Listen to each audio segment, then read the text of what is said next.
Hello everyone and welcome to my channel, The Vintage Prodigy. Well, before learning a language, I would like to say, before starting a journey, we should first try and know what are we going through. I am not an Indian English speaker, I am not a British accent, but I am with American accent.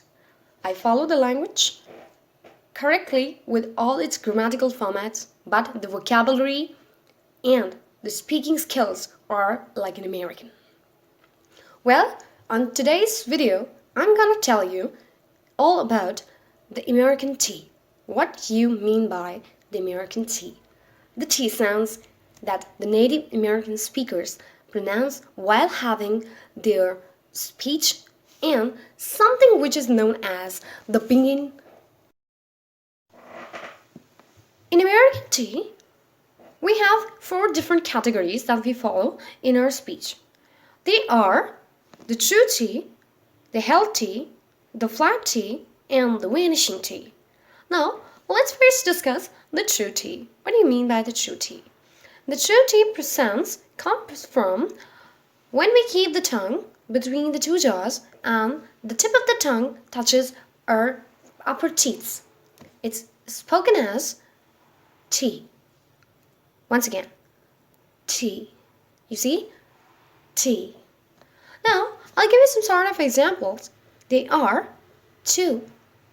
I want you to do something.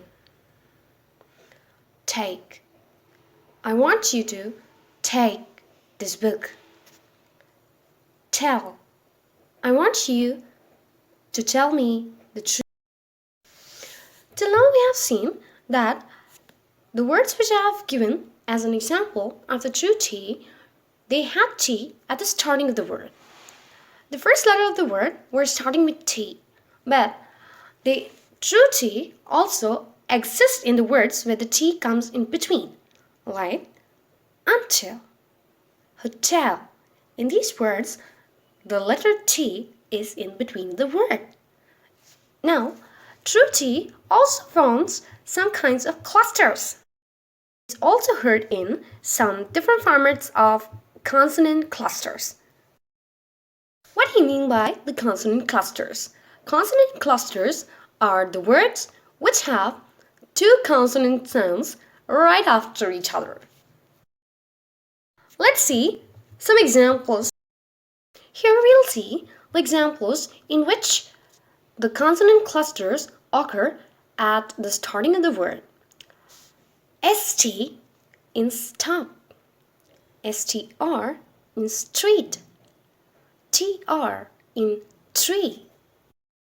See the sound of the T, the true T in the words having the consonant clusters at the starting of the word. Now, the consonant clusters also occur at the end of the word. CT, fact, FT in lift, MT in milk, ST in best, PT in kept. You see the 3 sound? Let's see the flat T.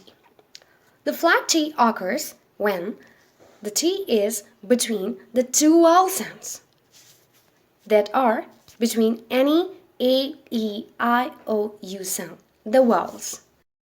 That T sound is being replaced by the D sound. For example, if we see WATER, instead of calling this word as water, we call it as water. You see, the sound of the T is being replaced by the D sound. Some other examples are when we call the letter CITY as city, instead of that we call it as city. Instead of speaking later, we say later. Instead of the word CITY as city, we call it city. Instead of LATER as later, we call it later. Instead of better as better, we call it better. You know, American English is a bit easier to speak. Transformation of T sound to D sound not only occurs when within the one word but also in two continuous words. When before T there is a vowel sound and after the T there's also a vowel sound. Maybe in one word or in two consecutive different words. T also occurs when the T is between the two vowel sounds of two consecutive words. For example, if we take what is. In British English, we speak these two words as what is, but in American English, we call it as what is. But I. Instead of calling it as but I, we call it but I. You know, it's quite easy to speak these words instead of repeating in the long time patterns. So, this was all about the flat T. Now let's move on towards another type of T sound, that is the Hald-t.